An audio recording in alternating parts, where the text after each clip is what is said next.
everyone, and welcome to week 3 of our executive functioning mini-series. My name is Nicole. I'm one of the occupational therapists with Emerge Pediatric Therapy, here to talk to you about executive functions. If you missed week 1 or week 2, feel free to scroll back through our social media to find an overview of executive functions and our week 1 overview of response inhibition, working memory, and emotional control. In this particular segment, we are going to be talking about sustained attention, task initiation, and impulse control.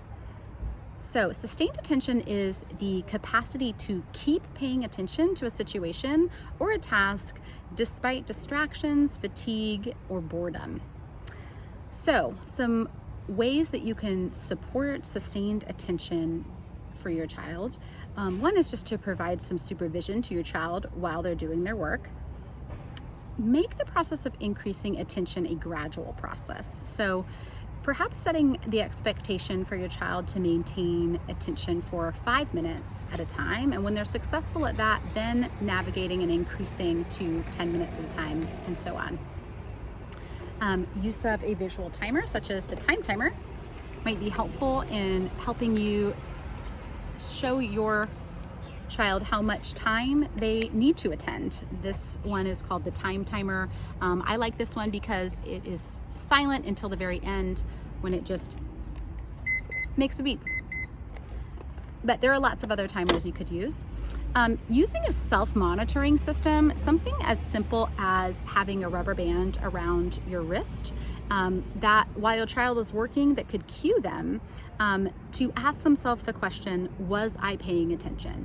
They also have different apps available that use things like beeping sounds that happen at intermittent frequencies that are again designed to help cue your child, did I attend long enough to hear that beep? So it provides a bit of biofeedback to your brain that helps reinforce those patterns of sustaining attention.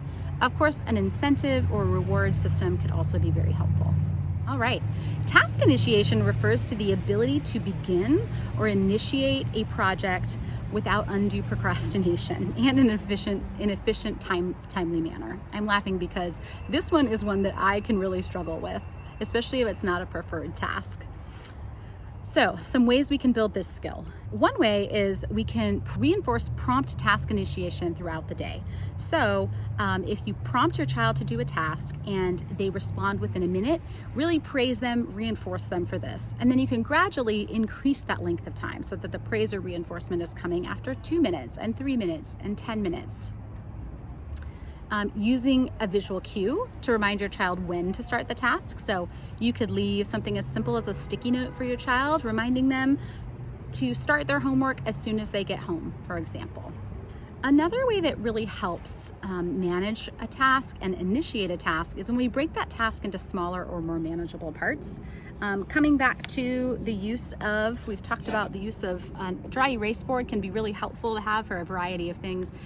You might even create a little visual that maps out each of the steps that your child must take to complete a task. So something like toothbrushing, I might have step 1, go to the bathroom. Okay, get my toothbrush. So I could keep doing this for each step in that process. And now this task that may have felt really overwhelming to your child because of the number of steps becomes a little less daunting when I can just complete 1 step at a time. Right? So you're giving that instruction much more simply and concretely. Finally, we're going to talk about planning and prioritizing.